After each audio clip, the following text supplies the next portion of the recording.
او ډیر اهم سوال دی ځکه چې دا مسله ډیرو کسانو ته نن سبا راپېښېږي او زما خواته خو چې په خپله زه ووایم نو څو کسان هغه داسې راغلي دي چې هغوی ته دا مسله وه او د دې تپوس یې کوو. سوال دا دی چې یو سړی خپله ښځه یې طلاقه کړې ده خو دا پته ورته نشته چې څو پیرې شکي دی او په دې کې هم شکي دی چې طلاقه کړې ده او که نه، د دې څه حکم دی؟ الجواب، اول خو ګوره د دې وسوسو دا خبره ذکر کوو، د هغې نه بعد به بیا راځو دې بلې مسلې له چې دې سره د دې سړي څه مسله ده چې شکي دی پکې دا ښځه طلاقه ده که نه ده. ګوره دا مسله یاده کوي، الله رب العزت په دې امت باندې دا رحم او کرم دی چې په هغه څه نه رانیسي چې څه د ده په زړه کې اوړي راوړي تر څو چې په هغې خبره نه کړي او هغه کار یې کړی نه وي. دا د الله رب العزت رحم دی په دې امت باندې. حدیث کې راځي په صحیح بخاري صحیح مسلم کې دی، ان الله تجاوز لامتي ما وسوست به انفسها ما لم تعمل او تتکلم به. الله رب العزت زما امت ته دا وسوسې معاف کړي دی چې په زړونو کې ځي راځي تر څو چې به یې خبره نه یې کړي هغه کار یې کړی نه وي. کله چې یو سړی په دې وسوسو کې پروت دی چې زما دا ښځه او ما طلاقه کړي که نه به یې، په دې سره ښځه نه طلاقېږي. څو کسان دي چې زما په خواله راځي، دا مسله ګوره ډېره شوې ده او دا ولې ډېره شوې ده؟ دا د ټینشن د لاسه. کله چې انسان ټینشن ډېر شي که نه او د ده نه وهمي جوړ شي د سوچونو او د فکرونو د لاسه، خصوصا په مسافرۍ کې دا قسمه واقعي راځي. انسان د کور نه لري، د سوچونه ډېر کوي، د فکرونه ډېر کوي، کاروبار نشتی، مزدوري نشتی او هلته ښځه ټلیفون کوي یو څه غواړي، بچي بل څه غواړي، مور پلار بل څه غواړي، د خپلوانو نه لري، د ملګرو نه لري، دته یو ټینشن جوړ شي. نو زما خواله خو راځي کسان بعض داسې راشي ته به وایي چې دا لیونی دی، بلکل د لیونو خبرې نه کوي، د دې ټینشن د لاسه. یو خو زه تاسو ته دا نصیحت کوم چې څه چې د الله طرف یې په هغې صبر پکار دی. خو زموږ سره د اسلام نه بعد که قیمتي څه دي هغه دا دین دی. اسلام نه بعد عفوا د دین نه بعد او د اسلام نه بعد موږ سره که قیمتي څه دي هغه زموږ دا بدن دی. ته خپل بدن په سوچونو کې په فکرونو کې مه خرابوه. دې مسلې به الله حل راوباسي. دا ټینشنونه او سوچونه چې انسان ته دومره شي چې دنه لیونی جوړ کړي. یو خو ګوره ټینشن او سوچ حدودو کې دننه د هر انسان ته، که هغه دیندار دی، که بېدینه دی، که مالدار دی، که غریب دی، که تور دی، که سپین دی، هغه ته ټینشن او سوچ شتي، خو دا څه حدودو کې دننه وي. کله چې دا د دې حدودو نه واوړي او تا نه لیونی جوړوي او تا نه وهمي جوړوي او ستا ژوند تباه کوي، د هغې بیا ډېرې وجې دي. یو وجه دا ده چې انسان په دیندارۍ کې کمزوری.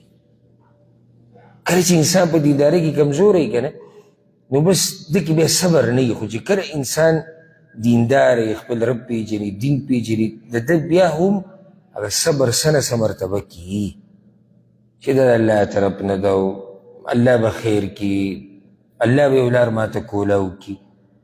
دې خبرو تر ده سوچ ځي، دا تقدیر کې لیکلی شوي خبرې، نو د دې سره حوصله برابري.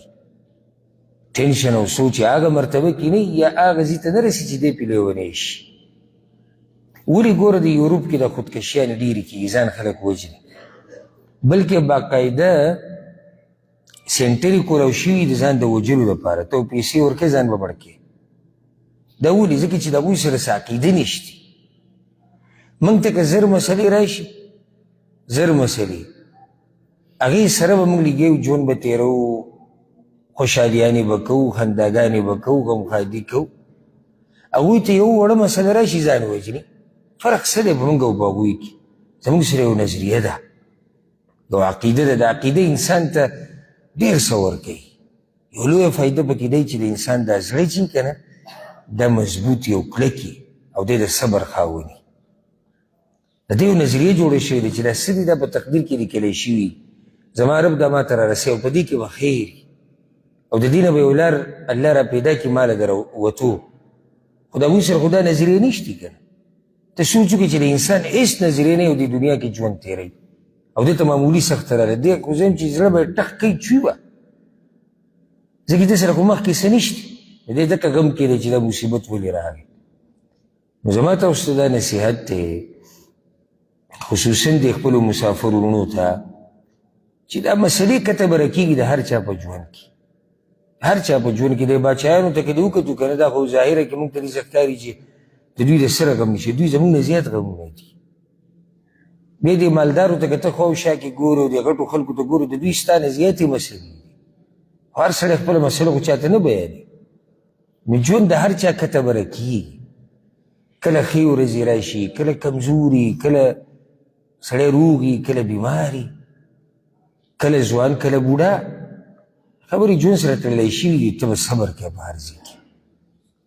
نو د دې د لاسه خلک په ټینشن کې پرېوځي دی وهمي شي. یو وهم ده ته به یې څه راځي چې دا ښځه ما طلاقه کړې ده او که نه. اوس دا لوبه په ده باندې څوک کوي؟ دې ته غوږ کېږه. دا لوبه په ده باندې شیطان کوي. شیطان قرآن کې الله دا خبره ذکر کړې ده چې شیطان غواړي چې تاسو په غم کې واچوي. دا قرآن کې الله دا خبره ذکر کړې.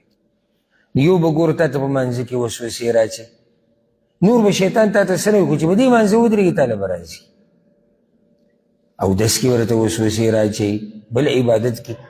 دغه شان په دې مسله کې او حدیث به تاسو کېدای شي اورېدلی چې شیطان یو تخت لګولی دی کوم چې مشر ابلیس دی. نو کوم یو شیطان چې راشي یو وایي ما دا کار کړی دی، وایي تا هېڅ هم نه دي کړي. بل راشي وایي ما دا کار وکړو، وایي تا هېڅ هم نه دي کړي. یو راشي وایي ښځه او خاوند مې جدا کړو، انښته هم پورې هغه کور مې ورله دړې وړې کړو په دې شی وټه په کار خو تا کړی دی. دا شیطان غواړي چې کورونه تباه شي. نو شیطان به تا ته بیا دا وسوسه رااچوي، تا به پکې راګیر کړي او سم به دې راګیر کړي. نو اخر دا چې انسان د لیونو خبرې شروع کړي. زما خوا ته یو کس راغلی او زه خو ورته ډېر سخت غوسه کېږم داسې خلکو ته. دومره ورته غوسه کېږم چې دا مسله یې ختمه شي. قصدن ورته غوسه کېږم. یو کس زما خوا ته راغلی، اول پیر چې راغی وی یاره زه دې کې شکي یم چې دا به ما نه ده طلاق، الله تا په دې نه رانیسي. بیا چې ګورم بل ورځ بیا راغی، وایي ناسې که بل پر ورځ لکه سړی الفاظ پته نیسي چې زما د شونډې پې خوځېدلي دي او که نه. ما یې ګوره دې سره ښځه نه طلاق کېږي. بل اوس بیا راغی، وایي ما ته داسې ښکاري چې ما چې د سهار د اذکار وي نو دغه اذکارو کې چې د زما د خولې نه دا ټکی هم وتی دی چې ښځه مې طلاقه ده. یاره ما که د نن نه بعد مې په دې ځای کې ولیدې داسې حال در سره کوم چې چا در سره کړی. ته خو لیونی یې ما او ما دا ښځې په رښتیا طلاقۍ ځان ته خلاصوي چې یو لار دله وګورو. اذکارو کې مې ووي او شونډې مې ورپېدې او دا خو ما ته لیونی خبرې کې. دا غوسه ورته ما قصدن وکړه، ما که د غوسې سره دی ښه شي. خو دا یوه قصه نه ده. د نږدې ورځو کې مې یو کس راغلی زما خوا هغه ته هم دا مسله وه. نو دا وهم دته پیدا شي، شیطان یې بیا نه پرېږدي نو دا مسله یاده کړه. ګوره په دې سوچونو موچونو سره ښځه نه طلاقېږي. که ډېر انسان روغ سړی نه دا خو له د وسوسو بیمار دی. روغ سړي ته چې د سوچونه په زړه کې اوړي راوړي که نه په دې هم ښځه نه طلاقېږي. ځکه داسې ویلي نه دي، بلکې محققین علما دا وایي، د فتوې ته غوږ کېږدي، وایي کوم سړی چې د وسوسو بیمار وي، دا فتوا ډېرو علماو ورکړې ده. مشهور پکې د سعودي عرب لوی محقق او فقیه الشیخ ابن عثیمین رحمه الله هغه هم دا فتوا ورکړې ده. ګوره وایي کوم سړی چې د وسوسو بیمار وي که نه د وسوسو، که دې په ژبه باندې م ووایي چې ما دا ښځه طلاقه کړې ده، ښځه یې نه طلاقېږي تر څو چې د ده په ښه اراده د زړه نه وي. دی خو بیمار دی، ده ته هېڅ پته نه لګي چې دی په خوله څه وایي. نو ده ته به موږ دا وایو دا وسوسو دا بیمار چې دی چې د زړه نه اراده وه نه د زړه نه خوله خو بیمار دی. که دی په ژبه م ووایي چې زما دا ښځه طلاقه ده، وایي دا نه طلاقېږي. ولې ځکه چې طلاق د زړه یو اراده غواړي او عزم غواړي. او رسول الله صلی الله علیه وسلم حدیث کوي لا طلاق فی اغلاق. د سړي چې ذهن بند شي که نه عقل، په دې کې طلاق نه واقع کېږي. لکه ګوره چې یو سړی دی دومره غوسه شوی دی چې هغه اسمان او ځمکه هم نه پېژني ګډې وډې ویلېږي شریعت وایي د ده طلاق نه واقع کېږي ولې ځکه چې د عقل بنو دی نه دی پوه شوی عامه غوسه د ده نه وه دغه شان د وسوسو بیمار چې دی د ده عقل هم هغه کار نه کوي بند شوی دی الا دا که دی وایي چې او زما ورسره اراده وه بیا صحیح ده خو چې اراده نه وي نو د ښځه نه طلاقېږي نو زه ډېرو ورته او ټولو ته دا وایم چې دې وسوسو طرف ته توجه مه ورکوئ دا وسوسې د شیطان د طرف نه دي غواړي چې ستاسو کور ستا سکون ستا ژوند ستا ذهن دا تاله ګډوډ کړي علاج د دې څه دی دا سوچونه بندول او د ټولو لوی علاج دا دی چې ستا په زړه کې دی چې الله ما په دې نه رانیسي بیا شیطان ستا خواله نه راځي په دې خبره ځان پوه وکړې شیطان اوس که زما خواله شیطان راشي او ما ته وایي چېره تا چې دا مونځ کړی او دا 3 رکعات او که دا 4 زه په زړه کې هم زما مونځ صحیح دی داسې وسوسې دي دا شیطان بیا زما خواله نه راځي خو چې کله ته د شیطان د وسوسو سره روان شوې او داسې به شي او داسې به شي امام احمد بن حنبل قصه ما ته اوس ذکر کړې وه که نه هغې پیر په مانځه ولاړ مانځه کې دا ګوتې داسې کړي بیا وروسته شاګردانو دې تپوس وکړو تا په مانځه کې اشارې کوي وی شیطانه درته بار بار وسوسه راچوله چې تا دا مونځ چې ته کوې نو ستا اودس نشتی وی ما ورته وایي چې 2 ګواهان دې پې نه راوستي که نه خبره در سره ملام ده دی حل دی چې 2 ګواهان راوله 2 په دې کار نه کېږي دا خو ته زما عبادت خرابوي نو دې وسوسو نه ډډه وکړئ دا د ځان سره ظلم کول دي د ځان سره زیاتی کول او دا راته ووایم د دې اخرني انجام څه دی لیونتوب د دې اخرنی انجام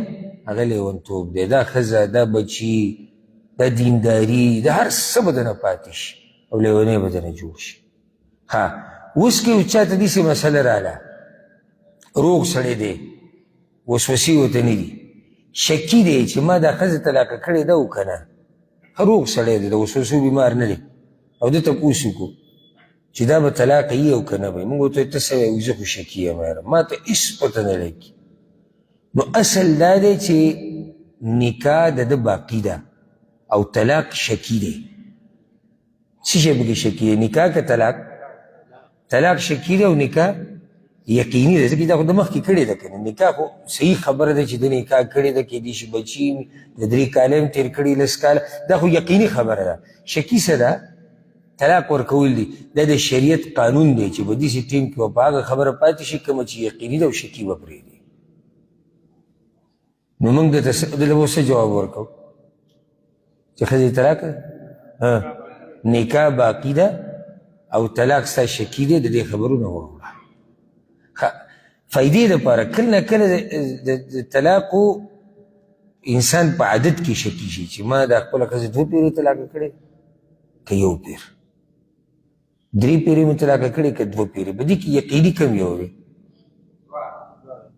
ولې 2 کم چې کم یقیني دی هغه زیاتي شکي دی ته په منځه کې خطا شوې چې تا دا مونځ 3 رکعاته کړی دی که 4 دی یقیني کم یو دی یقیني 3 دی شکي کم یو دی 4 نو ستا دا مونځ 100 رکعاته شو 3 دغه شان د طلاق په مسله کې شک دی چې ما دا ښځې 2 پیرې طلاقه کړې که 1 پیر یقیني 1 پیر شکي 2 دی موږ دې شکي نه غلی شي پوه شوې په دې مسله که نه دا ډېره اهمه مسله ده او زه غواړم چې شیطان په موږ لوبې ونه کړي الله مهربانه بادشاه دی چې الله هم نه رانیسي نو موږ سره ځان لیوني جوړو یو زما خوا ته راغلی غریب په دومره دغه کې و چې دا ټکی هم ماته نه وي دومره غریب په یوره کې و سم یې سره پیدو د مخ دا رنګ د غریب بدل شوی دي سوچونو خراب کړ